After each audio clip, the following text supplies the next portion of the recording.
नमस्कार साथियों। मैं हूं आपका मित्र और मेंटर आलोक कुमार श्रीवास्तव। आज लाइव आने का कुछ विशेष कारण है। बहुत सारे फ़ोन कॉल्स आ रहे हैं और आई एम सॉरी कि मैं सब लोग का जवाब नहीं दे पा रहा हूं फ़ोन का, क्योंकि व्यस्तता कुछ ज़्यादा ही है पिछले सप्ताह से। और आज भी संडे है लेकिन आज भी टाइम मिल नहीं पाया है। बहुत लोग का फ़ोन कॉल्स है, देखा हूँ मोबाइल खोल के तो लगभग चैटिंग का हूँ तो 700-800-900 चैटिंग है और फ़ोन कॉल्स भी लगभग 100-200 कॉल मिस कॉल्स के अलर्ट दिखाए जा रहे हैं। तो थोड़ा सा व्यस्तता ज़्यादा होने की वजह से मैं जवाब नहीं दे पा रहा हूँ किसी के कॉल का या मैसेज का, इसके लिए आई एम सॉरी। लेकिन जो एक दो लोग का फ़ोन मैंने रिसीव किया था, जो कॉमन जो प्रश्न आ रहे हैं सब लोगों के, मैं सोचा था कि लाइव आके ही एक बार मैं सारे जवाब दे देता हूँ, और ताकि जो लोग फ़ोन कर रहे हैं वो परेशान ना होंगे, क्योंकि बहुत लोग का फ़ोन आ रहा है, मैं रिसीव कर नहीं पा रहा हूँ। सबसे पहले तो मैं जो साथी हमारे क्वालिफाई कर गए हैं उनको बधाइयाँ दे रहा हूं, और जो साथी क्वालिफाई नहीं कर पाए हैं उनसे मैं बस यही कहना चाहूँगा कि लाइफ बहुत बड़ी है। लाइफ में एक छोटा असफलता आपको इस तरह से नहीं तोड़ सकता है। लाइफ में बहुत सारी असफलताएं आती हैं जिसको झेलना पड़ता है। और मैं अपने बारे में खुद बताना चाहूँ तो मैं कई एग्ज़ाम क्वालिफाइड हूँ, आप बिलीव नहीं करोगे। मैं bank PO, LIC ADO, bank clerk, RRB PO, RRB clerk, high court में क्लर्क का निकला था, ऑलमोस्ट SSC मेंस में भी गया हूँ मैं। और लगभग सब एग्ज़ाम में मैं देखा हूँ कि कभी इंटरव्यू में छट गया 0.25 नंबर से, कभी फाइनल मेरिट लिस्ट में मेरिट बन नहीं पाया। और लेकिन फिर भी मैंने सोचा कि क्या हो गया, लाइफ में अगर आपके पास क्वालिटी है तो आप तो कहीं भी अर्निंग कर सकते हैं। आप पढ़े लिखे हैं, शिक्षक हैं, B.Ed किए हुए हैं, अगर आप टेट पास होने की पात्रता रखते हैं, इसका मतलब है कि आप शिक्षक हैं। और जब आप शिक्षक हैं तो अगर मान लो गवर्नमेंट जॉब नहीं हुआ तो प्राइवेट जॉब करेंगे। कुछ न्यूज़ सुना जो यूट्यूब वगैरह पे देखा, कुछ साथियों ने हमारे गलत कदम उठाए, ये बहुत गलत चीज़ें हैं। लाइफ में बहुत सारे अपॉर्चुनिटीज़ मिलेंगे, अभी और भी आगे अवसर आएंगे आपके। तो मैं यही कहूँगा कि निराश नहीं होना है। एक एग्ज़ाम फेल और पास होना आपकी ज़िंदगी से बड़ा नहीं होता है। एक एग्ज़ाम फेल हो जाना और पास होना कोई बहुत बड़ी चीज़ नहीं है। मैंने खुद आपको अपना एग्जाम्पल दिया कि मैं कितना एग्ज़ाम क्वालिफाई किया हूँ और 0.25 नंबर से और 0.5 नंबर से डिसक्वालीफाई कर गया, फाइनल सिलेक्शन नहीं हो पाया या कुछ भी। फिर भी मुझे लगता है कि नहीं तो नहीं हो पाया तो नहीं हो पाया। लाइफ में जो भी होता है अच्छे के लिए होता है। भगवान ने आपके लिए कुछ अच्छा और सोचा होगा इससे बेहतर। आप एक प्राइमरी टीचर और हाई स्कूल टीचर जॉब नहीं हो पा रहा है, इसके लिए गलत कदम उठा ले रहे हैं। बताइए क्या मतलब, ऐसा कोई बहुत बड़ा IAS IPS की जॉब तो नहीं है कि आप इसके लिए इतना परेशान थे और ये आपको नहीं हो पाया तो आप इसके लिए गलत कदम उठाएं। इसलिए मैं सभी भाइयों बहनों से निवेदन करूंगा कि कोई भी इस तरह की गलत थॉट्स अपने माइंड में ना लाइए। जो लोग ला रहे हैं वो समझिए बचकानी हरकत कर रहे हैं। और मुझे लगता है कि लाइफ में बहुत सारी चीज़ें हैं जो आप कर सकते हैं। और कुछ जो कॉमन प्रश्न था जो आज मैं जवाब देना चाहता हूँ। और सबसे पहला प्रश्न बार बार ये आ रहा है, बहुत लोग का फ़ोन आ रहा है कि सर की रिजल्ट बहुत ज़्यादा आया हुआ है और सीट जो है वो आप बता रहे थे कि जितना सीट है रिजल्ट उतना ही आएगा। और दो विषय का खास करके प्रश्न आ रहा है, सामाजिक विज्ञान का और कंप्यूटर साइंस का। तो मैं आपको स्पष्ट बता दूं, मैंने लास्ट डे भी ये बात रिपीट किया था कि जितने सीट हैं उतना ही का रिजल्ट पब्लिश करना है। और इसके संदर्भ में जो लेटर बिहार बोर्ड को शिक्षा विभाग ने भेजा था, वो लेटर मैंने अपने इस फेसबुक ग्रुप यानी कि Bihar state working committee group में पोस्ट किया हूं लेटर। उस लेटर को पढ़ लीजिए, स्पष्ट उसमें लिखा हुआ है कि जितना सीट रहेगा बिहार बोर्ड को उतने ही लोगों का रिजल्ट पब्लिश करना है। इसलिए कोई मुगालते में ना रहे कि रिजल्ट बहुत लोगों का आ गया है और सीटें जो है, जो जितनी सीट है उससे ज़्यादा रिजल्ट आ गया है, क्योंकि स्पष्ट ये निर्देशित था। दूसरी बात, आप कहोगे कि नहीं सर ऐसा कैसे हो सकता है, जिससे पूछ रहे हैं सामाजिक विज्ञान में या कंप्यूटर साइंस में सारे लोग बता रहे हैं कि मेरा रिजल्ट हो गया है। अरे भाई, तो आप पढ़े लिखे ग्रुप से हैं, आप टेट सीटेट क्वालिफाइड ग्रुप से हैं, तो ऑब्वियस है कि आपके आसपास के इर्द गिर्द के लोग पढ़े लिखे हैं जो टेट पास है पहले से, वो स्टेट भी पास कर रहे हैं। हाँ, अगर आपको लगता है कि रिजल्ट ज़्यादा आया है तो इसका भी मैं एक रीज़न बता देता हूँ। क्या मतलब लोगों को मन में डाउट क्यों हो रहा है और इसका सॉल्यूशन क्या है। लोगों के मन में डाउट दो वजह से हो रहा है। पहला वजह कि जब रिजल्ट आया है तो रिजल्ट में किसी का ये नहीं लिखा हुआ है कि वो किस कैटेगरी में क्वालिफाई किया है, कि कोई जनरल से है या OBC से क्वालिफाई किया या जो भी मतलब कैटेगरी है उससे क्वालिफाई किया, ये लिखा हुआ नहीं है किसी का। ये बात एक डाउटफुल बनाती है लोगों को कि भाई रिजल्ट जो मेरा हुआ, मेरा जनरल कैटेगरी में हुआ या OBC में हुआ या किस में हुआ, ये एक डाउटफुल बात वाली बात हो जा रही है।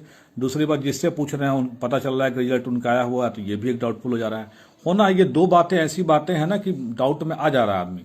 जिससे पूछो तो बोलता है कि हाँ भाई मेरा सोशल में हो गया, मेरा इसमें हो गया। लेकिन आपको मैं बता दूं कि ये चीज़ें आपने जब बिहार बोर्ड का जो विज्ञापन निकला था उसमें आपने ये पढ़ा होगा कि जितनी रिक्ति बिहार बोर्ड को उतना ही रिक्ति का रिजल्ट देके मेरिट बना के शिक्षा विभाग को भेजना है। इट मीन्स जब वो आपको शिक्षा विभाग को मेरिट आपका बना के भेजेगा उसमें ये मेंशन करेगा कि किन लोगों का रिजल्ट किस कैटेगरी में हुआ है। साथ ही साथ जब आपको मार्कशीट अपना मिलेगा तो इट में भी प्रोबेबिलिटी है ऐसा भी कि उस मार्कशीट में भी ये मेंशन रहे कि आप किस कैटेगरी में क्वालिफाई किए हैं। लेकिन फिलहाल जो आपका रिजल्ट दिखाया जा रहा है वो रिजल्ट सिर्फ आपका जो कैटेगरी जो आपने फॉर्म फिलअप किया था, वो फॉर्म फिलअप करने के दौरान जो आपका डेटा था, यानी आपका नाम, आपका रोल नंबर, या व्हाटएवर जो भी दिया हुआ है, यानी आपकी जो कैटेगरी जो आपने फॉर्म फिलअप करने के समय दिया था उसके अकॉर्डिंग वो आपको क्वालिफाई कर रहे हैं। जब वो बोर्ड जब रिजल्ट पूरा तैयार करके जब विभाग को भेजेगी, क्योंकि उसको तो विभाग को भेजना है जितने लोग को जरूरत है विभाग को, क्योंकि विभाग ने स्पष्ट कर दिया कि जितना सीट है उतने लोग को क्वालिफाई कराना है। तो जब वो विभाग को भेजेगा तो विभाग को मेरिट लिस्ट बना के भेज देगा कि हाँ जनरल कैटेगरी में इतने कैंडिडेट हैं और ईडब्ल्यूएस में इतने हैं, ओबीसी एससी एसटी में इतने हैं। तो वो विभाग को भेजेगा। That is the work of विभाग, कि वो विभाग का काम है कि जब विभाग उसको मंगवाएगा तो वहां पर शो करेगा। अब आपको जब स्टेट का स्कोर कार्ड देगा उसमें भी आपको हो सकता है कि शो करे, लेकिन जो पैनल बनाने की बात थी उसमें स्पष्ट निर्देशित है कि वो भेजेगा। लेकिन मेरिट लिस्ट तो बनाएगा ही, साथ साथ ये भी निर्देशित था कि रिजल्ट उतने ही लोग का देना है जितना सीट है। इसलिए सीट से ज्यादा रिजल्ट होने की कोई संभावना हो ही नहीं सकती है। अब अगर सीट से ज्यादा रिजल्ट, हम मान भी लिए आपकी बात कि सीट से ज्यादा रिजल्ट दिया हुआ है, तो आप खुद सोचिए कि बोर्ड ने जब अपना प्रेस विज्ञप्ति किया जहां पे शिक्षा मंत्री थे, अपर मुख्य सचिव थे आपको, उसके अलावा जितने भी शिक्षा आनंद किशोर सर थे हमारे, तो सबने तो यही कहा कि 18,000 जो आपका सीट है जो पेपर 1 के लिए, पेपर 1 में जो 18,000 सीट है, यानी कि 3 विषय को छोड़ के आपका टोटल सीट आपका 25,000 था पेपर 1 में, जिसमें 3 विषय को छोड़कर, 3 विषय में आपको कौन कौन हो गया, 3 विषय में आपका हो गया जो साइंस का रुक गया है, संस्कृत का रुक गया है, उर्दू का रुक गया है। तो साइंस संस्कृत उर्दू मिला के ऑलमोस्ट इन 3 विषय में 7,000 लगभग सीटें हैं। तो यानी 7,000 सीटें उसमें है और 18,000 सीटों का लगभग रिजल्ट आया है। तो 18,000 सीटों का रिजल्ट आया है तो रिजल्ट तो 16,000 ही शो कर रहा है। आपको बताया भी गया, आपने सुना भी होगा कि प्रेस विज्ञप्ति में कहा भी गया कि मात्र 16,000 लड़के क्वालिफाई करे हैं। तो आप बताइए, अगर ठीक है, अगर सिर्फ क्वालिफाइंग नेचर वाले को रिजल्ट शो कर रहा है कि 75 से जितने ऊपर है सबका सिलेक्शन हो गया है, तो क्वालिफाइंग शो जब कर रहा है तो वहां तो बोर्ड ये भी बोल सकता था ना, या प्रेस विज्ञप्ति में जो हुआ कि हाँ 40,000 50,000 लड़के क्वालिफाई किए हैं, इनका मेरिट लिस्ट बाद में बनाया जाएगा। बोर्ड ने ऐसा कोई वक्तव्य नहीं दिया। आप बोर्ड की प्रेस नोट पढ़िए, प्रेस नोट में स्पष्ट लिखा हुआ है कि हाँ इतना जो सीट था वो उतना रिजल्ट आया, 18,000 के लिए बात 16,000 ही रिजल्ट आ पाया है, जितना सीट था उतने लड़के क्वालिफाई भी नहीं कर पाए। तो जब क्वालिफाई ही नहीं कर पाए हैं तो यहाँ बात कहाँ हो रही है कि किसका ईडब्ल्यूएस है, किसका जनरल है, किसका किसमें कैटेगरी में है। वो तो शिक्षा विभाग को भेजेगा वो, या आपको जो मार्कशीट आपको जो देगा उसमें दिखाएगा, ये शो करने वाला। दूसरा बात है क्षैतिज आरक्षण वाली भी बात जहाँ पे सुनने में आ रही है कि महिलाओं के सीट पे हो सकता है पुरुषों का चयन ज़्यादा हुआ हो, में भी हो सकता है। पेपर का लेवल बहुत टफ था, आप खुद देख रहे हैं, कंप्यूटराइज एग्जाम हुआ है, बहुत सारी महिलाएं कंप्यूटर से उतना अवेयर नहीं थी, जो हो सकता है कंप्यूटर से अवेयर नहीं होगी तो एग्ज़ाम उनका अच्छा नहीं गया होगा। कई महिलाओं का मेरे पास 1-2 महिलाओं का फ़ोन आया था, मैं पता नहीं अब अनफॉर्चुनेटली उनका बैड लक कहिए या जो कहिए, एक महिला बता रही थी 107 नंबर उनका आ रहा था उनके अकॉर्डिंग, और वो बता रहे हैं कि मेरा नॉर्मलाइज होकर 71 हो गया है। अब बताइए अब क्या कर सकते हैं, 71 हो गया यानी उस महिला का सिलेक्शन हुआ नहीं।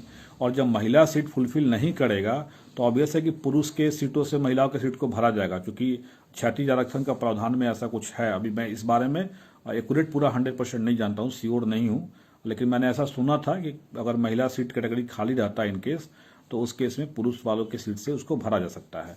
तो ये कारण भी एक हो सकता है कि ज़्यादातर लोगों का रिजल्ट जिससे आप पूछ रहे होंगे उसका सुनने में आया होगा। लेकिन ये कहना कि सबका रिजल्ट आ गया है जितने भी क्वालिफाइंग किए हैं, तो ऐसा कुछ नहीं है। मेरिट बना के ही रिजल्ट को दिया गया है, जहाँ तक मैं जानकारी है और जहाँ तक मैंने जितने भी पत्राचार हैं बोर्ड का या जो भी आप लेटर देख रहे होंगे आप इस ग्रुप में भी पोस्टेड है, वो लेटर आप देख सकते हैं, ऑब्वियस है। और ऐसा रहता तो बोर्ड क्यों कहता भाई कि 16,000 रिजल्ट केवल हुआ, आखिर क्यों कहा, कारण क्या था? तो 16,000 में अगर आपके अकॉर्डिंग हम मान लें कि 45-50% पे क्वालिफाइंग है और जिससे पूछ रहे हैं उसका रिजल्ट आ रहा है, तो मान लीजिए कि टोटल आपको लड़का 65,000 दिया था SST में, सोशल साइंस में, तब तो 65,000 में आप जिससे पूछ रहे हैं सबका रिजल्ट आ रहा है, तब तो 10-20 हज़ार रिजल्ट आपको सोशल साइंस में ही आना चाहिए था। तब बोर्ड क्यों प्रेस विज्ञप्ति करके कह रही है कि 16,000 ही रिजल्ट आ पाया है, जबकि सीट हमारा 18,000 था, 2,000 कम ही बच्चे पास कर पाए हैं। दैट्स वाई मुझे नहीं लगता कि इसमें कोई लॉजिक है। और अब बोर्ड गलत डाटा तो नहीं देगी, जहां तक मुझे लग रहा है बोर्ड गलत डाटा नहीं देगी। हाँ, मेरिट लिस्ट की जहां तक बात है, वो बोर्ड बना के मेरिट लिस्ट जब भेजेगा शिक्षा विभाग को, तो वहां आपको पता चलेगा कि हाँ आपका कैटेगरी किस में था, वहां पे उनको शो करेंगे वो, चूंकि वो तो डायरेक्ट मेरिट बना के भेजना उसको शिक्षा विभाग को है, उसमें लिखा भी हुआ है, विज्ञापन में आप पढ़ लीजिएगा। तो महिलाओं लोगों को थोड़ा सा मैं देख रहा हूँ, कुछ कुछ सेटिंग के महिलाओं को नुकसान हुआ है। मैं एग्जैक्ट नहीं कर सकता हूँ कि क्या है नहीं है। अब महिलाओं का कुछ क्वेश्चन था ये भी कि स्कूटनी होगा कि नहीं होगा, तो मैं आपको बता दूं इस रिजल्ट का कोई स्कूटनी नहीं होने वाला है। जो रिजल्ट आ गया सो आ गया। अब आपको कोई कंप्लेन करना है, हेल्प डेस्क का ईमेल आईडी दिया हुआ है, वहां पर अपना कंप्लेन लॉस कर सकते हैं, लेकिन कोई आई डोंट थिंक कि कोई आगे कुछ इसमें कुछ होने वाला है। तीसरा चीज़ है कि मैं कुछ लोगों को देख रहा था कि मेरे बारे में बहुत सारे कमेंट कर रहे थे एक दो पोस्ट पे, क्या कि इनका सेटिंग वोटिंग हो गया है, इनका रिजल्ट आ गया। अरे भाई मेरा सेटिंग क्यों होगा? आपकी जानकारी के लिए बता दूं, जो इस तरह के कमेंट करते हैं कि मैं पहले से टेट सीटेट 2011 उसके बाद 19 वगैरह में भी क्वालिफाइड हूँ, पहले से ही टेट सीटेट सब क्वालिफाई है मेरा, 2017 वाला भी क्वालिफाई है। और एक बात और जानकारी के लिए बता दूं कि मैंने आज तक किसी भी टेट एग्जाम के लिए एक अक्षर पढ़ा नहीं है। इतना भगवान माँ सरस्वती का आशीर्वाद कहिए या जो कहिए, इस कलम में इतनी ताकत जरूर है कि बिना पढ़े हुए निकल गया था टेट सीटेट या जो भी कहिए। अब तो खैर इस एग्जाम में मैंने पढ़ा था और यही कारण था कि मैं इस एग्जाम के लिए फाइट किया हूं, और कोई रीजन नहीं है, नो एनी रीजन। मैं इस एग्जाम में पढ़ के एग्जाम दिया था, इसी कारण से इस एग्जाम के लिए मैंने फाइट किया था।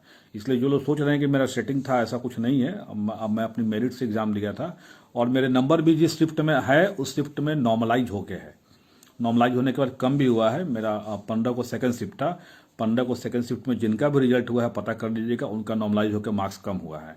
तो मेरा मार्क्स 109 आ रहा है। इट मीन्स मेरा मार्क्स ज़्यादा था, 115, क्योंकि 105-6 तो मैं कंफर्म था कि मुझे याद था कि ये मेरा सही एग्जैक्ट आंसर है, और 10-15 क्वेश्चन मेरा डाउट में था कि मैं क्या लगाया हो, तो मुझे उतना याद आ नहीं रहा था। तो अगर मान के चलिए कि अगर 115 भी मेरा आया होगा तो 5-7 नंबर मेरा कम करके नॉर्मलाइज करके मेरा 109 आया है। इसलिए अगर इस तरह की जो कमेंट लोग करते हैं, वो मैं समझ रहा हूं कि आप फेल्योर हो गए हैं तो दूसरे ऊपर ब्लेम करते हैं। अब रहा बात नॉर्मलाइजेशन का, तो मैं बस एक क्वेश्चन कहना चाहूंगा नॉर्मलाइजेशन के ऊपर कि नो डाउट नॉर्मलाइजेशन से बहुत लोगों को नुकसान हुआ है, इसमें कोई डाउट नहीं है। आप देखिए 10-11 तारीख वाले जो लोग केस करने गए हुए थे हाईकोर्ट में, आज उनका रिजल्ट हो गया है, पिटिशनर लोगों का।